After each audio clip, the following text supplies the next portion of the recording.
السلام علیکم پیارے دوستو، تو آج ہم حضرت یوسف علیہ السلام کا سیکنڈ پارٹ اسٹارٹ کرتے ہیں۔ یعقوب نے کہا، ہرگز میں اس کو تمہارے ساتھ نہیں بھیجوں گا یہاں تک کہ تم اللہ کے ساتھ اس بات کا عہد نہ کر لو کہ اسے ضرور واپس گھر لاؤ گے، مگر یہ کہ تم مجبور نہ ہو جاؤ۔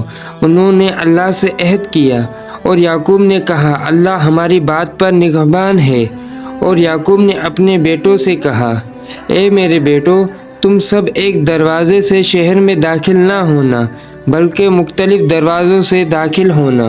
اور داخل ہوئے بھائی مختلف دروازوں سے، جیسے ان کو والد نے حکم دیا تھا، اور وہ پہنچے یوسف کے پاس۔ اور جب یوسف نے بنیامین کو دیکھا تو بہت خوش ہوئے اور اس کو اپنے گھر میں ٹھہرا لیا۔ اور یوسف نے بنیامین سے کہا، میں تیرا بھائی ہوں۔ اور بنیامین مطمئن ہو گئے اور ملاقات کی۔ یوسف نے بنیامین سے ایک طویل زمانے کے بعد اور اپنے باپ، ماں اور اپنے گھر کو یاد کیا اور اپنے بچپن کو یاد کیا، اور ارادہ کیا یوسف نے بنیامین اس کے پاس رہے، وہ روزانہ اس کو دیکھے اور اس سے بات کرے اور ان سے پوچھے اپنے گھر کے بارے میں۔ اور لیکن اس کے لیے کون سا راستہ اختیار کیا جاتا؟ بنیامین تو کل کنعان لوٹ جائیں گے، اور یہ کیسے ممکن ہوا؟ اور بھائی نے بھی اللہ سے عہد کیا ہے کہ وہ اسے اپنے ساتھ واپس لے آئیں گے۔ اور یہ کیسے ممکن ہو سکتا ہے کہ یوسف بغیر کسی سبب کے بنیامین کو اپنے پاس روک لے؟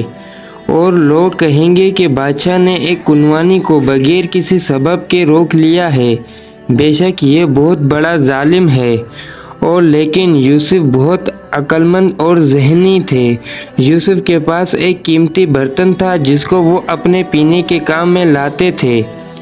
اس نے یہ برتن بنیامین کے سامان میں رکھ دیا، اور ایک آواز لگانے والے نے آواز لگائی، بے شک تم چور ہو۔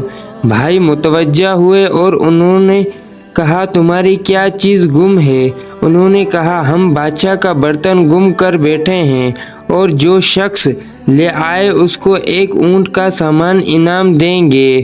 اور وہ بولے، اللہ کی قسم، ہم لوگ جانتے ہیں کہ ہم زمین میں فساد پھیلانے کے لیے نہیں آئے ہیں، اور نہ ہم چوری کرنے والے لوگ ہیں۔ انہوں نے کہا، اس کی سزا یہ ہے کہ جس کے گجاوے میں سے وہ پیالہ مل جائے وہ خود سزا میں دھر لیا جائے۔ جو لوگ ظلم کرتے ہیں ہم ان کو ایسی سزا دیا کرتے ہیں۔ اور نکلا برتن بنیامین کے سامان میں۔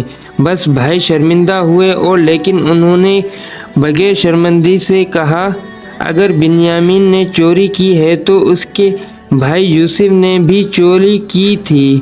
یوسف نے یہ بہتان سنا اور چپ رہے اور غصہ نہیں ہوئے۔ اور یوسف نیک اور بردبار تھے اور کہنے لگے، اے عزیز، اس کا ایک بہت بڑا باپ ہے، اس کے لیے اس کی جگہ ہم میں سے کسی کو اپنے پاس رکھ لیجیے۔ ہم آپ کو ان لوگوں میں سمجھتے ہیں جو احسان کیا کرتے ہیں۔ یوسف نے کہا، اس ناانصافی سے میں اللہ کی پناہ مانگتا ہوں کہ جس شخص کے پاس ہماری چیز ملی ہے اس کو چھوڑ کر کسی اور کو پکڑ لیں۔ اگر ہم ایسا کرتے ہیں تو یقیناً طور پر ہم ظالم ہو گئے۔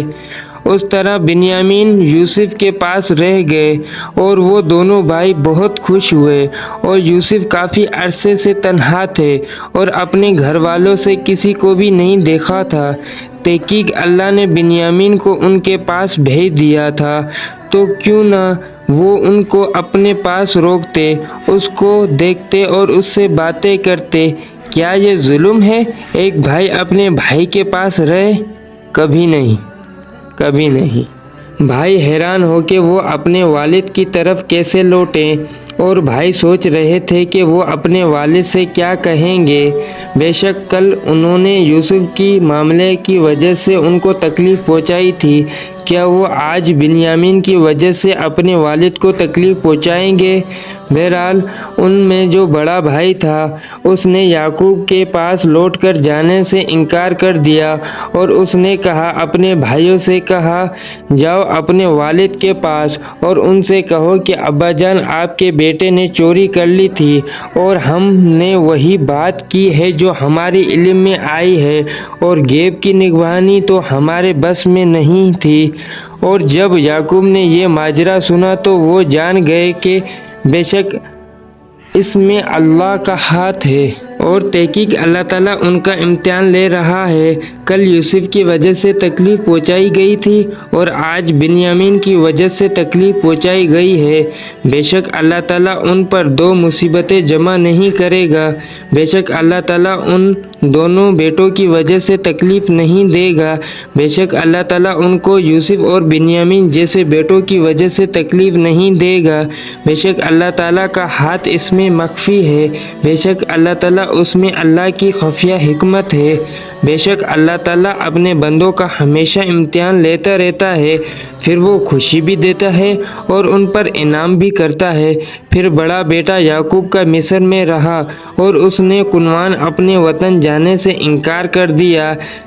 کیا تیسرے کے بارے میں یعقوب کو تکلیف دی جائے گی؟ اور تحقیق اس میں پہلے دو کے بارے میں تکلیف دی گئی ہے، بے شک یہ نہیں ہوگا۔ اور یہاں یعقوب مطمئن ہو گئے اور انہوں نے فرمایا، کچھ بعید نہیں کہ اللہ میرے پاس ان سب کو لے آئے، بے شک اس کا علم بھی کامل ہے، حکمت بھی کامل ہے۔ اور لیکن یعقوب انسان تھے اور ان کے سینے میں بھی انسانی دل تھا، نہ کوئی وہ پتھر کا۔ بس یعقوب نے یوسف کو یاد کیا تو ان کا غم تازہ ہو گیا اور انہوں نے فرمایا، ہائے یوسف!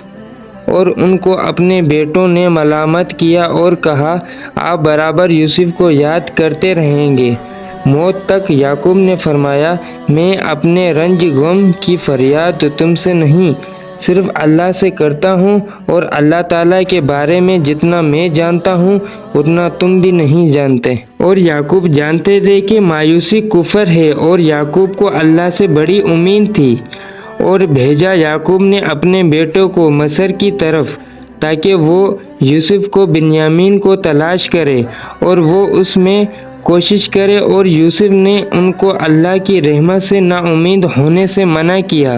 اور بھائی تیسری مرتبہ مصر کی طرف گئے اور وہ یوسف پر داخل ہوئے، یعنی ان کے سامنے پہنچ گئے اور ان سے شکایت کی، اپنی فکر اور مصیبت کی اور ان سے فضل کا سوال کیا۔ اور اس وقت یوسف کے غم اور محبت کے جذبات بھڑک اٹھے اور انہوں نے اپنے نفس پر اختیار نہ رہا کہ میرے باپ کے بیٹے، بھائی اور انبیاء کی اولاد اپنی فکر اور مصیبت کی شکایت بادشاہوں میں سے ایک بادشاہ سے کر رہے ہیں۔ کب تک میں معاملے کو خفیہ رکھوں گا ان سے، اور کب تک میں ان کا یہ حال دیکھوں گا، اور کب تک میں اپنے ابا جی کو نہیں دیکھوں گا؟ یوسف نے اپنے آپ پر کنٹرول نہ کر سکے اور ان سے فرمایا، تمہیں کچھ پتہ ہے کہ تم جب جہالت میں بتلا تھے تو تم نے یوسف اور اس کے بھائی کے ساتھ کیا کیا تھا؟ بھائی جانتے تھے کہ بے شک یہ راز سوائے یوسف اور ہمارے کوئی نہیں جانتا تھا، بس وہ سمجھ گئے بے شک یہ یوسف ہے۔ سبحان اللہ! کیا یوسف زندہ ہے؟ کیا وہ کنویں میں مرا نہیں تھا؟ کہنے لگے، سلامتی ہو کیا یوسف اور مصر کا بادشاہ، یعنی کیا یوسف ہی عزیز مصر ہے، وہی زمین کے خزانوں پر نگران ہے؟ کیا یہ وہی ہے جنہوں نے ہمارے لیے اناج گلا کا حکم دیا؟ اور ان کو کوئی شک نہیں رہا کہ جس سے یہ مخاطب ہے وہ یوسف ابن یعقوب ہی ہے۔ اس پر وہ بول اٹھے، اور کیا تم ہی یوسف ہو؟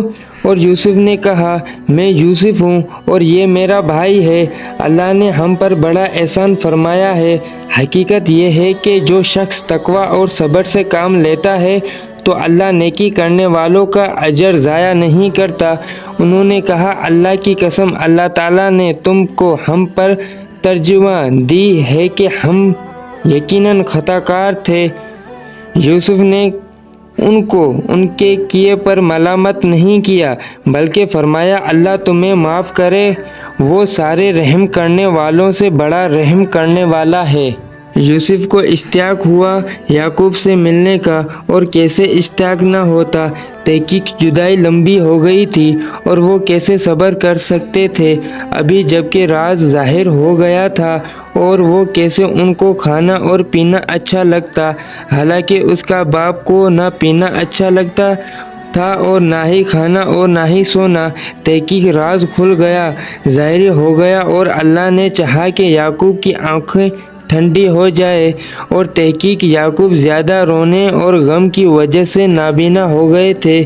اور پھر یوسف نے فرمایا میری یہ قمیص لے جاؤ اور اسے میرے والد کے چہرے پر ڈال دینا، اس سے ان کی بینائی واپس آ جائے گی۔ اور جب لوگ یوسف کی قمیص کنوان کی طرف لے گئے تو یعقوب نے یوسف کی خوشبو کو محسوس کیا اور کہا کہ مجھے یوسف کی خوشبو آ رہی ہے۔ لوگوں نے کہا اللہ کی قسم ابھی تک آپ اپنی پرانی غلط فہمی میں پڑے ہوئے ہیں، اور لیکن یعقوب سچے تھے۔ پھر جب خوشبو دینے والا پہنچ گیا تو اس نے یوسف کا قمیص ان کے منہ پر ڈال دی اور فوراً ان کی بینائی واپس آ گئی۔ انہوں نے اپنے بیٹوں سے کہا کیا میں نے تم سے نہیں کہا تھا کہ اللہ کے بارے میں جتنا میں جانتا ہوں اتنا تم بھی نہیں جانتے؟ وہ کہنے لگے ابا جان آپ ہمارے گناہوں کی بخشش کی دعا فرمائیں، ہم یقیناً طور پر بڑے خطا کار تھے۔ یعقوب نے کہا میں عنقریب اپنے پروردگار سے تمہاری بخشش کی دعا کروں گا، بے شک وہی ہے جو بہت بڑا بخشنے اور بڑا مہربان ہے۔ اور جب یعقوب مصر کی طرف پہنچے تو یوسف نے ان کا استقبال کیا۔ آپ نے ان دونوں کی خوشی کے بارے میں مت پوچھیں، اور وہ مصر کا ایک یادگار اور مبارک دن تھا۔ یوسف نے اپنے والدین کو تخت پر بٹھایا اور وہ سب کے سب یوسف کو سجدہ کرتے ہوئے پڑھے، اور یوسف نے کہا یہ میرا خواب کی تعبیر ہے جسے میرے پروردگار نے سچ کر دکھائی۔ میں نے خواب میں 11 ستارے اور سورج اور چاند کو دیکھا ہے، میں نے دیکھا کہ یہ سب کے سب مجھے سجدہ کر رہے ہیں۔ یوسف نے اللہ کی بہت تعریف کی اور اس پر اللہ کا بہت شکر ادا کیا۔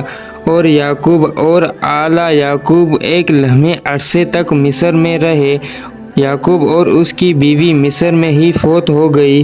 یوسف کو اس کی بڑی بادشاہت نے اللہ سے غافل نہیں کیا، اور نہ ہی یوسف کو بادشاہت نے تبدیل کیا۔ اور یوسف اللہ کا ذکر کرتے تھے اور اس کی عبادت کرتے تھے اور اللہ سے ڈرتے تھے، اور یوسف فیصلہ کرتے تھے اللہ کے حکم کے ساتھ اور اللہ کی احکامات کو نافذ کرتے تھے۔ یوسف بادشاہت کو کوئی عمدہ چیز نہیں سمجھتے تھے اور نہ ہی کوئی بڑی چیز شمار کرتے تھے، اور یوسف پسند نہیں کرتے تھے کہ وہ بادشاہوں کی طرح موت مرے اور ان کا حشر بادشاہوں کے ساتھ ہو، بلکہ وہ پسند کرتے تھے وہ ایک غلام کی موت مرے اور نیک لوگوں کے ساتھ اٹھ جائیں۔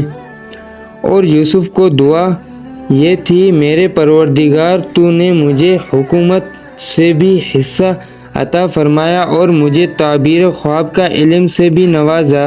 آسمانوں اور زمینوں کی پیدائش کرنے والے تو ہی دنیا اور آخرت میں میرا رکھوالا ہے۔ مجھے اس حالت میں دنیا سے اٹھانا کہ میں تیرا فرمانبردار ہوں، اور مجھے نیک لوگوں میں شامل کرنا۔ اور اللہ نے انہیں مسلمان ہونے کی حالت میں موت دی اور ان کو ان کے دادا ابراہیم، اسحاق، والد یعقوب کے ساتھ ملا دیا، اور ان پر اور ہمارے نبی صلی اللہ علیہ وآلہ وسلم پر درود سلام۔